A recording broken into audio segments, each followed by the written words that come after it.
शिक्षा नियमावलीमा धेरै नै सुधार गर्नुपर्ने छ र सो कुरा मैले प्रयास गरेको हो, तर भएन। जस्तै उदाहरणको लागि विद्यालय व्यवस्थापन समितिको गठनमा राजनैतिक हस्तक्षेप हटाउने, योग्य प्रधानाध्यापकको नियुक्ति गर्ने, शिक्षकहरूको सरुवामा राजनीतिक प्रभाव हटाउने र दरबन्दी शिक्षकहरूको दरबन्दी बढाउने जस्ता। ल म सकिहालेँ, यति समापन गर्नुहोस्। म 1 मिनेट दिनुहोस्। र 6 नम्बरमा यो सिटिभिटीलाई पुनर्संरचना गरी त्यहाँबाट पनि राजनीतिकरण नहटाएसम्म र नयाँ सिस्टम नबसालेसम्म त्यहाँबाट विद्यार्थीहरूले सिपमूलक प्राविधिक शिक्षा प्राप्त गर्न नसक्ने कुरा प्रष्ट पार्न चाहन्छु। अहिले त्यहाँ अधिकांश सैद्धान्तिक पढाइ मात्र हुने गरेको छ। त्यसको लागि मैले शिक्षा मन्त्रीको रूपमा चालेको कदमहरू पुरा भएनन्। अहिलेको छोटो समयमा सबै कुरा राख्न सकिनँ। ती गर्नै पर्ने सबै कुराहरू बेला बखतमा भन्दै गरौँला।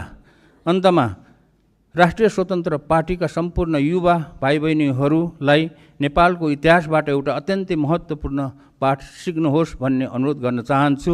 इतिहास यस प्रकार छ।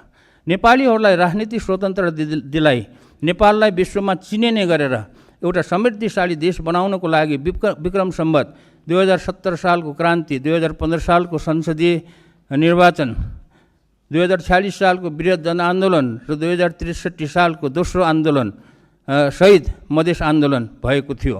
ती आन्दोलनहरूले जनतालाई राजनीतिक अधिकार पनि दिलाएकै हो। त्यही अधिकार प्रयोग गरेर नेपाली जनताले अहिले राष्ट्रिय स्वतन्त्र पार्टीलाई झन्डै 2/3 बहुमतले जिताएको छ। राम्रो काममा मेरो पनि सम्पूर्ण साथ हुनेछ। तर नेपालीहरूले अपेक्षा गरे अनुसार भ्रष्टाचारीहरू, घुसखोरीहरू, लोभी पापी दलालीहरूको समाजमा गाडिएको ज्वरो उखल्नको लागि हाम्रो समाजमा भएको नातावाद, कृपावाद, चाकरीवाद, चापुलिसवाद जस्ता कुसंस्कारका दलदलमाबाट एकदमै टाढा रहनुहोस्। यदि पहिलेकै राजनीतिक दलहरूले जस्तै गरेर स्वतन्त्र पार्टी पनि नेपाली समाजको ती कुसंस्कारहरूमा फस्यो भने भाद्र 23-24 गतेको जेनजी आन्दोलन पनि कालान्तरमा असफल हुनेछ। ल धन्यवाद छ। अनि अन्तमा एउटा कुरा, यहाँ आजको कार्यसूचीमा मैले एउटा देखेको थिएँ, एउटा यो अध्यादेश रहेछ। यसमा थप कुरा के गर्न चाहन्छु भने अध्यादेश मतदाता नामावली पहिलो संशोधन अध्यादेश 2082 भन्ने रहेछ।